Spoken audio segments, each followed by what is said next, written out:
So it is time for the final upcoming updates for 2022, going to 2023 into January. This being the big one, the anniversary month, always a fun time. Selection box, structure decks, promos, dream tickets, all that kind of thing. And of course, a brand new character from the Vrain's world, probably Revolver.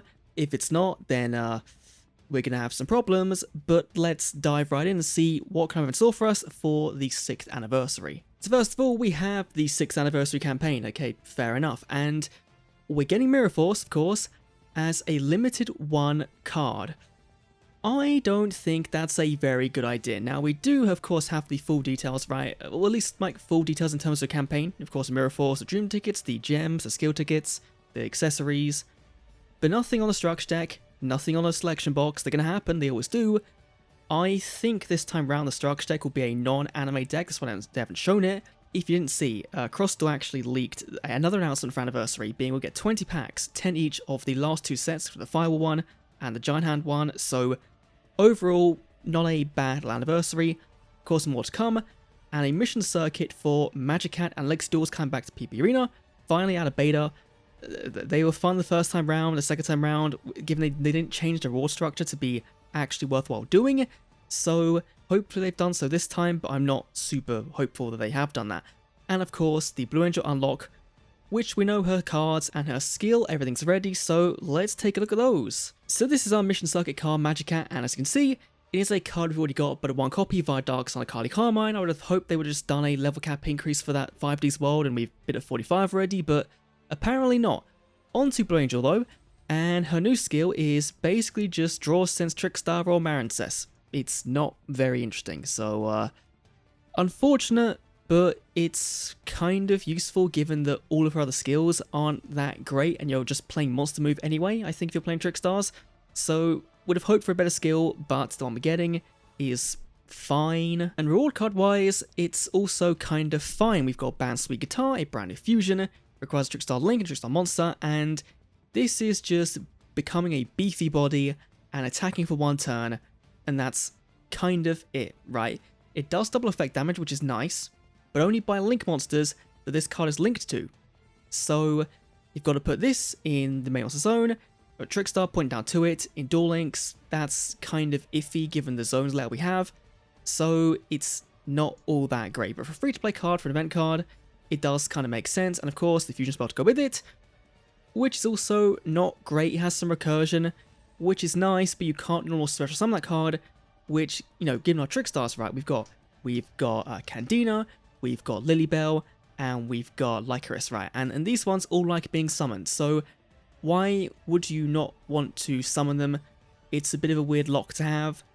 Let's go back into Duel Links and see the next updates. So then into mid-January, of course, this is when the anniversary will be happening. We have Paradox at the gates. I fucking hate this character. Like, this character just screwed up the entirety of 2022, not giving us a character in August for Arc 5 World, and then that kind of spilling onwards into December, right? So Wave Duel Scramble, so not Tag Duel Tournament, which is better in my opinion. I like the event more than Tag Duel, but okay.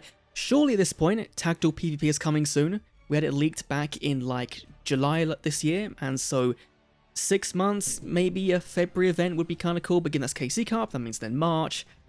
So I don't hold out hope. Mission Bingo, of course, and then we have a certain character will appear. Okay. Once you step into my battlefield, be prepared to lose. This will 100% finally be Shun. Shay Obsidian, Shun Kurosaki, the Raid Raptor guy from Arc 5. Finally coming, and probably his ace will be Rise Falcon. Now, of course, it's a roaming event, so the unlock probably is February, which makes sense, right? Anna was in February last year, and Raid Raptors just makes sense to be this main box force, right? There's so many of them. We'd hope for something like 4 Strix, and to get where's the Tribulanius, that'd be kind of cool to have as well. There's a ton they could bring, and of course they need to kind of bring Girag first for rank ups before we could get Raid Raptors, because that's their entire gimmick. He's just ranking up and summoning some big bird boys, going into where is it, the Ultimate Falcon. This one here is ridiculous. You can cheat it out, maybe not in Duel Links, but in TCGOC you can do. So, okay, fair enough. Giving us Shun as a roaming character in January, that makes up for not having him in December, right? There's something kind of missing from Duel Links in December. It was a roaming character, and being in the anniversary month is plenty fine. Then on to late January, Duel Capsule, okay, so getting that again, we've just had it this month, so cool. And we have, please, please, please, I return to fight in the name of Hanoi. This is 100% Revolver, and the line sounds like it will 100% be the Season 2 outfit, which is just like, way better. You know, if you like Season 1, sure, but Season 2 Revolver is the one I use for the promo art. It makes sense story-wise to be him, and if it's not, then I will just delete Duel Links. Despite the character being one of my favourites, of course, mission research, and that's kind of it, right? Of course, the main thing is Borrow Dragon will be coming to Duel Links as a Link 4 in the mini box. Unless they screw us somehow, I doubt they will, given we just got Firewall Dragon. It just all kind of made sense. And this is way better, way more generic than the Firewall is. You will see the C-play. 100%. This is one of the best early links we could get. Of course, we have got Number Unicorn, and even into January, right?